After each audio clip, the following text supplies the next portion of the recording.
अस्सलाम वालेकुम dear viewers, मेरा नाम है असद रऊफ़ और आप देख रहे हैं channel Asad knowledge of education. आज का जो हमारा टॉपिक है वो हाइड्रोजन बॉन्डिंग है, फर्स्ट ईयर केमिस्ट्री का। फर्स्ट ऑफ ऑल हम इसकी डेफिनेशन की तरफ चलते हैं। डेफिनेशन क्या लिखेंगे हम? डेफिनेशन इसकी लिखेंगे the electrostatic force of attraction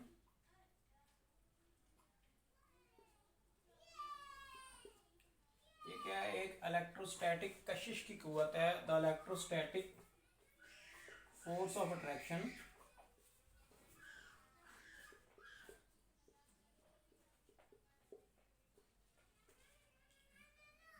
कहाँ पाई जाती है? Between hydrogen atom and more electronegative atom.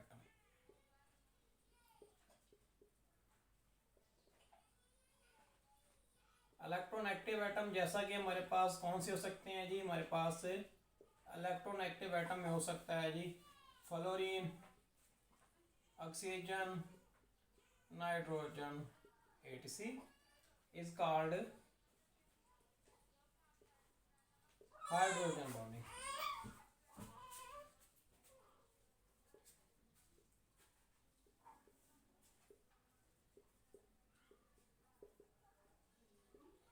First of all हमने इसकी डेफिनेशन की है। डेफिनेशन में हमने ये लिखा है कि ये इलेक्ट्रोस्टैटिक फोर्स ऑफ अट्रैक्शन है, कशिश की वो कुव्वत है जो किसके दरमियान पाई जाती है? जो दरमियान पाई जाती है बिटवीन हाइड्रोजन एटम, एक उसमें हाइड्रोजन एटम हो और दूसरा क्या हो? And more electronegative atom. दूसरा आपके पास ज़्यादा इलेक्ट्रोनेगेटिव एटम हो।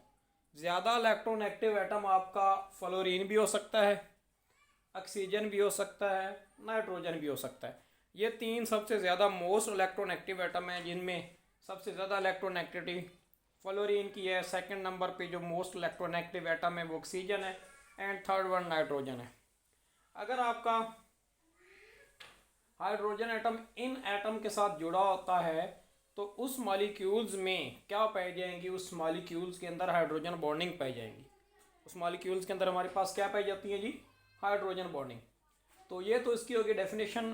तो नेक्स्ट हम इसकी स्ट्रेंथ देखते हैं कि हाइड्रोजन बॉन्डिंग की जो स्ट्रेंथ है, जो हाइड्रोजन बॉन्डिंग की ताकत है, वो कितनी है हमारे पास।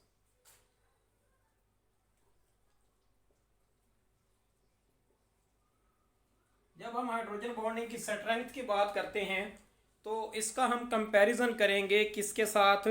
इसका हम कंपैरिजन करेंगे किसी भी कोवेलेंट बॉन्ड के साथ। किसी भी कोवेलेंट बॉन्ड के साथ।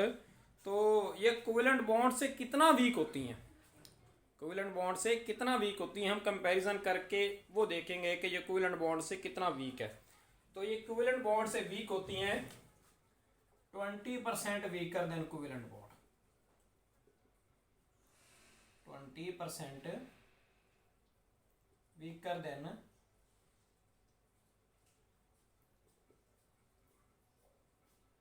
Covalent bond. ये कोवेलेंट बॉन्ड से 20 गुना ज़्यादा कमज़ोर होती हैं हमारे पास। देखते हैं कि एक हाइड्रोजन बॉन्ड को तोड़ने के लिए कितनी एनर्जी चाहिए होती है। तो एक हाइड्रोजन बॉन्ड को तोड़ने के लिए जो हम लिखेंगे एनर्जी रिक्वायर्ड, वो कितनी होती है हमारे पास? एक हाइड्रोजन बॉन्ड को तोड़ने के लिए जो हमें एनर्जी चाहिए होती है वो नॉर्मली हम लिखते हैं कि ये हमारे पास है जी 25 से 33 किलो जूल पर मोल। हमें इतनी एनर्जी चाहिए होती है एक हाइड्रोजन बॉन्ड को तोड़ने के लिए। हाइड्रोजन बॉन्ड को तोड़ने के लिए हमें कितनी एनर्जी चाहिए? 25 से 33 किलो जूल पर मोल। तो अब वो मॉलिक्यूल जिनमें कमज़ोर हाइड्रोजन बॉन्डिंग होती है, थोड़ी ताकत होती है हाइड्रोजन बॉन्डिंग की, उसमें एनर्जी रिक्वायर्ड होती है 25 किलो जूल पर मोल। और जैसे जैसे बढ़ती जाती है, जैसा कि HF में हाइड्रोजन बॉन्डिंग बहुत ज़्यादा स्ट्रॉन्ग है, वाटर में भी बहुत ज़्यादा स्ट्रॉन्ग है क्योंकि उसमें 2 हाइड्रोजन बॉन्ड पाए जाते हैं, तो उनमें फिर एनर्जी की वैल्यू 33 किलो जूल पर मोल के करीब करीब आ जाती है, या 33 किलो जूल पर मोल हो जाती है। एग्जाम्पल्स की बात करते हैं कि हाइड्रोजन बॉन्डिंग की एग्जाम्पल्स क्या हैं, किन किन मॉलिक्यूल में हाइड्रोजन बॉन्डिंग होती है। तो फर्स्ट ऑफ ऑल हम देखते हैं जी वाटर का मॉलिक्यूल। जब हम एग्जाम्पल्स की बात करते हैं तो फर्स्ट वन जो चीज़ आ जाती है जी वो है हमारे पास वाटर का मॉलिक्यूल, कि वाटर के मॉलिक्यूल में कैसे हाइड्रोजन बॉन्डिंग हो सकती है या कैसे हाइड्रोजन बॉन्डिंग होती है हमारे पास। तो इसकी हम सिंपल तरीके से हाइड्रोजन बॉन्डिंग वाटर के अंदर डिस्कस करते हैं कि ये आपके पास अगर एक वाटर का मॉलिक्यूल है, ऐसे ही होता है ना H2O, ये दूसरा वाटर का मॉलिक्यूल है H2O, ये तीसरा हमारे पास वाटर का मॉलिक्यूल है जिसको हम कह देते हैं कि H2O। अब हाइड्रोजन की इलेक्ट्रोनेगेटिविटी लेस होती है तो इस पर पार्शियल नेगेटिव चार्ज,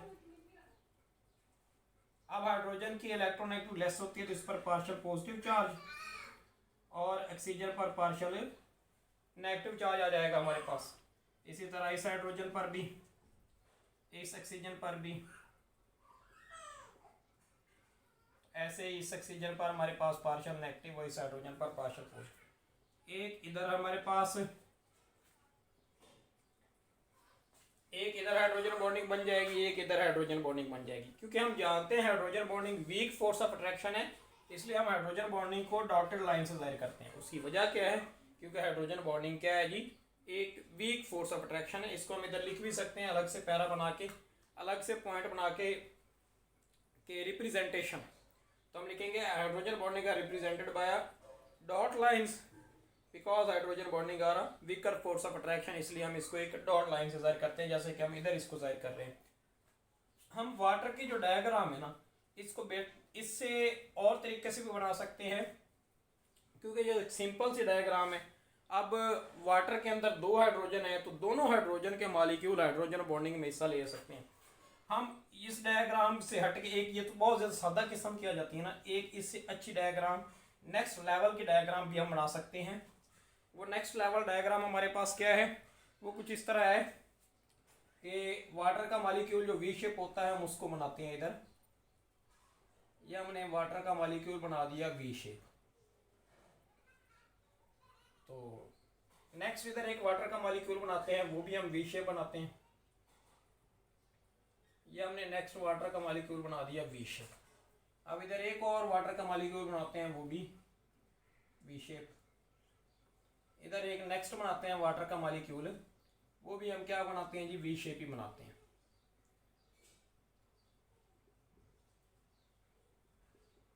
इधर एक और हम वाटर का मॉलिक्यूल बनाते हैं वी शेप। तो हमने ये वाटर के कुछ मॉलिक्यूल बना लिए वी शेप। अब हम पता है हाइड्रोजन पर पार्शियल पॉजिटिव लगा देंगे, जहाँ जहाँ हाइड्रोजन होगी वहाँ वहाँ पार्शियल पॉजिटिव, और जहाँ जहाँ ऑक्सीजन होगी वहाँ वहाँ पार्शियल नेगेटिव चार्जेस हम लगा देंगे। तो इसी तरह इस पे हम पार्शियल नेगेटिव, इस पे पार्शियल पॉजिटिव, इस पे ये पार्शियल पॉजिटिव, ये हमने चार्जेस लगा दिए जी। तो अब इसमें हम हाइड्रोजन बॉन्डिंग को कैसे रिप्रेजेंट करेंगे। अब जैसा कि ये H पॉजिटिव है, इसने क्या कर दिया जी, इसने दो दफ़ा हाइड्रोजन बॉन्डिंग, पानी के एक मॉलिक्यूल ने ऊपर वाले मॉलिक्यूल के साथ कितनी दफ़ा हाइड्रोजन बॉन्डिंग की है जी, दो दफ़ा। अब नीचे हाइड्रोजन बॉन्डिंग देखिए उसी मॉलिक्यूल की, इस ऑक्सीजन के साथ भी हो गई, इस ऑक्सीजन के साथ भी हो गई। अब मॉलिक्यूल एक ही है, ये वाला मॉलिक्यूल, इसने इधर से भी दो मॉलिक्यूल से हाइड्रोजन बॉन्डिंग कर ली, इधर से भी दो मॉलिक्यूल से हाइड्रोजन बॉन्डिंग कर ली। तो एक पानी का मॉलिक्यूल, एक वाटर मॉलिक्यूल चार दफ़ा हाइड्रोजन बॉन्डिंग कर सकता है। इसलिए हम कहते हैं कि वाटर के अंदर very very very strong hydrogen bonding पाई जाती है। उसकी वजह क्या है, बाकी के जो मॉलिक्यूल हैं उनका एक मॉलिक्यूल दो दफ़ा हाइड्रोजन बॉन्डिंग करता है, लेकिन पानी में एक मॉलिक्यूल चार दफ़ा हाइड्रोजन बॉन्डिंग करता है। इसलिए पानी के अंदर जो हाइड्रोजन बॉन्डिंग की स्ट्रेंथ है वो बहुत स्ट्रॉन्ग है। तो very strong kind of hydrogen bonding पानी के अंदर पाई जाती है। तो हम इसकी नेक्स्ट एग्जांपल पे चलते हैं। पहले एग्जांपल हमने वाटर की ली है, उसमें हमने वाटर की एक सिंपल सी डायग्राम बनाई है। तो ये बहुत सादा किस्म पे आ जाती है, जैसा कि 9th का लेवल है तो आप ये डायग्राम बना सकते हैं। लेकिन क्योंकि हम फर्स्ट ईयर में हैं तो हम क्या करेंगे जी, एक नेक्स्ट लेवल की अच्छी वाली डायग्राम बनाएंगे वाटर के मॉलिक्यूल की, जो हमने ये बना दी है। तो नेक्स्ट अगर हम बात करते हैं इसकी एक और एग्जांपल की, जैसा कि हम HF ले लेते हैं, HF। Hydrogen fluoride. जब हम हाइड्रोजन फ्लोराइड मतलब HF लेते हैं तो इसमें जी हाइड्रोजन बॉन्डिंग फ्लोरीन की इलेक्ट्रोनेगेटिविटी के ज़्यादा होने की वजह से और फ्लोरीन की इलेक्ट्रोनेगेटिविटी के ज़्यादा होने की वजह से ये जो हाइड्रोजन बॉन्डिंग होती है HF में वो जिग जैग मैनर में होती है। किस मैनर में, किस तरीके में? जिग जैग तरीके में। क्यों ये जिग जैग तरीके में होती है? क्योंकि फ्लोरीन की इलेक्ट्रोनेगेटिविटी और हाइड्रोजन की इलेक्ट्रोनेगेटिविटी में बहुत ज़्यादा फ़र्क है, ऑलमोस्ट ज़मीन आसमान का फ़र्क है। HF में जो हाइड्रोजन बॉन्डिंग होती है हाइड्रोजन फ्लोराइड में, उसके डायग्राम बनाते हैं। उसकी डायग्राम कैसे बनाएंगे हम? ये हमारे पास फॉर एग्जांपल HF का मॉलिक्यूल है, ये F और ये H। फिर इसी तरह हम दूसरा FH का मॉलिक्यूल बनाते हैं इधर, ये F जिग-जैग मैनर में बनाना है ना, इधर इस तरह, ये हमारे पास H। अब तीसरा इसका फ्लोरीन का मॉलिक्यूल बनाते हैं हाइड्रोजन फ्लोराइड का, ये हमारे पास F और ये हमारे पास H। अब हाइड्रोजन बॉन्डिंग के लिए हम इधर भी डॉट लगा देंगे, ये हमारे पास हाइड्रोजन बॉन्डिंग है तो इधर भी हम डॉट लगा देंगे, ये हमारे पास हाइड्रोजन बॉन्डिंग है। अब इस पर पहले तो सबसे पहले हम इलेक्ट्रोनेगेटिविटी की वजह से जो चार्जेस आते हैं पार्शियल नेगेटिव और पार्शियल पॉजिटिव के, वो लगाते हैं फ्लोरीन पर पार्शियल नेगेटिव, हाइड्रोजन पर पार्शियल पॉजिटिव, क्योंकि हाइड्रोजन लेस इलेक्ट्रोनेगेटिव है। तो फ्लोरीन पर पार्शियल नेगेटिव, हाइड्रोजन पर पार्शियल पॉजिटिव। इसी तरह इस फ्लोरीन पर भी पार्शियल नेगेटिव, इस पर पार्शियल पॉजिटिव। अब ये मॉलिक्यूल है, ये दूसरा मॉलिक्यूल है। अब इसके अंदर ये इधर इस तरह हाइड्रोजन बॉन्डिंग पाई जाएगी एक मॉलिक्यूल से दूसरे मॉलिक्यूल के दरमियान में। अब ये दूसरा मॉलिक्यूल था, ये तीसरा मॉलिक्यूल था, इधर भी इस तरह हाइड्रोजन बॉन्डिंग पाई जाएगी।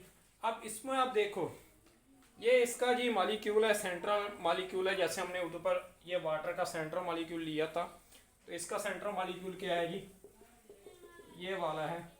हम इसको डॉटेड लाइन के बजाय फुल लाइन से रिप्रेजेंट करते हैं ताकि आप अच्छी तरह से इसको देख सको। ये एक मॉलिक्यूल है जी HF का। ये HF का मॉलिक्यूल कितनी दफ़ा हाइड्रोजन बॉन्डिंग कर रहा है? एक इधर दफ़ा, एक ये वाली दफ़ा। मतलब HF का एक मॉलिक्यूल कितनी दफ़ा हाइड्रोजन बॉन्डिंग कर सकता है? सिर्फ 2 दफ़ा। लेकिन वाटर में क्या केस था? वाटर का एक मॉलिक्यूल 4 दफ़ा हाइड्रोजन बॉन्डिंग करता है, इधर एक मॉलिक्यूल 2 दफ़ा हाइड्रोजन बॉन्डिंग करता है। तो वाटर में हाइड्रोजन बॉन्डिंग की जो स्ट्रेंथ होती है वो बहुत ज़्यादा स्ट्रॉन्ग होती है। नेक्स्ट हम इसकी एक और एग्जांपल देखते हैं जी। वो एग्जांपल है हमारे पास अमोनिया का मॉलिक्यूल।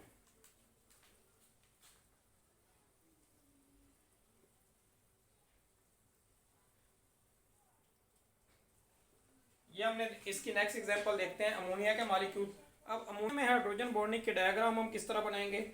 हम सिंपल सा इसको पहले अमोनिया का स्ट्रक्चर फार्मूला खोल के लिख लेंगे। ये फॉर एग्जांपल अमोनिया है, इसके साथ 3 हाइड्रोजन अटैच हैं, एक ये, दूसरा ये, तीसरा हमारे पास ये। हम नेक्स्ट मॉलिक्यूल लेते हैं अमोनिया का, इसके साथ भी 3 हाइड्रोजन जुड़े हुए हैं, एक ये और तीसरा ये। अब हम चार्जेस लगाते हैं इलेक्ट्रोनेगेटिविटी के डिफरेंस की वजह से। नाइट्रोजन की इलेक्ट्रोनेगेटिविटी ज़्यादा होती है तो इसलिए इस पर पार्शियल नेगेटिव चार्ज, इन पर पार्शियल पॉजिटिव चार्ज, इस पे पार्शियल नेगेटिव चार्ज, बाकी हाइड्रोजन पर पार्शियल पॉजिटिव चार्ज। अब देखें इसमें सिर्फ एक ये हाइड्रोजन बॉन्डिंग होती है जी। अगर हम नेक्स्ट इधर एक और मॉलिक्यूल बनाएंगे तो मतलब ये वाला जो सेंट्रल मॉलिक्यूल है ये 2 दफ़ा हाइड्रोजन बॉन्डिंग कर जाएगा। तो अब अमोनिया के अंदर 2 दफ़ा हाइड्रोजन बॉन्डिंग हो जाती है। तो ये हमारे पास एग्जांपल्स थी कुछ। हम आपका ये टॉपिक दोबारा रिवाइज करवाते हैं। सबसे पहले हमने डेफिनेशन पढ़ी, फिर स्ट्रेंथ की बात की। स्ट्रेंथ की बात में हमने कहा ये 20 times weaker then equivalent bond होती है, ये इक्विवेलेंट बॉन्ड से 20 गुना ज़्यादा कमज़ोर होती हैं। तो एनर्जी की बात करें तो इसके एक हाइड्रोजन बॉन्ड को तोड़ने के लिए 25 से 33 किलो जूल पर मोल एनर्जी रिक्वायर्ड होती है। एग्जांपल्स की बात करें तो वाटर की एग्जांपल हमने लिए, 2 दफ़ा उसकी डायग्राम बनाई। HF की हमने एग्जांपल ली, फिर अमोनिया की एग्जांपल ली। तो अब एक क्वेश्चन आता है हमारे पास कि कौन सा ज़्यादा स्ट्रॉन्गर होता है, डाइपोल फोर्सेस या हाइड्रोजन बॉन्डिंग? तो हाइड्रोजन बॉन्डिंग डाइपोल फोर्सेस से ज़्यादा मजबूत होती है। हाइड्रोजन बॉन्डिंग डाइपोल फोर्सेस से ज़्यादा मजबूत होती है, लेकिन इक्विवेलेंट बॉन्ड से 20 गुना कम होती है। तो नेक्स्ट हमारे पास डेफिनेशन की स्ट्रेंथ की एनर्जी रिक्वायर्ड एग्जांपल्स ये चेक किए। तो ये हमारा टॉपिक यहाँ पे कंप्लीट हो जाता है। नेक्स्ट इंशाल्लाह हम जल्दी ही इसकी प्रॉपर्टीज़ के साथ आएंगे कि हाइड्रोजन बॉन्डिंग की वजह से जिन मॉलिक्यूल्स की प्रॉपर्टी पे असर होता है वो कौन सी प्रॉपर्टीज़ हैं जो हाइड्रोजन बॉन्डिंग की वजह से ज़्यादा और कम होती हैं हमारे पास, मतलब चेंज होती हैं वो वाली प्रॉपर्टीज़ को हम इंशाल्लाह नेक्स्ट वीडियो में जल्दी ही डिटेल से आपको करवाएंगे। अगर ये वीडियो यहाँ तक आपको पसंद आई हो तो आपने इसको लाइक कर लेना है, चैनल को सब्सक्राइब कर देना है और बेल आइकन को दबा देना है ताकि आपको नई आने वाली वीडियोस टाइम पे मिलती रहे। और ये हमारा एक मोटिव है, हमारा एक प्लान है कि हमने इंशाल्लाह जल्द से जल्द जैसे जैसे डेली का 1-2 लेक्चर यूट्यूब पे डाल दिए जाएंगे, जिससे स्टूडेंट्स का जो सिलेबस है वो भी अगर वो चैनल को फॉलो करेंगे तो जल्दी ही आपका कंप्लीट हो जाएगा। हमने एक क्वेश्चन और आंसर का भी प्लान बनाया हुआ है कि जो भी जिस टॉपिक में जितने क्वेश्चन आए हुए होंगे वो भी हम जल्दी करेंगे।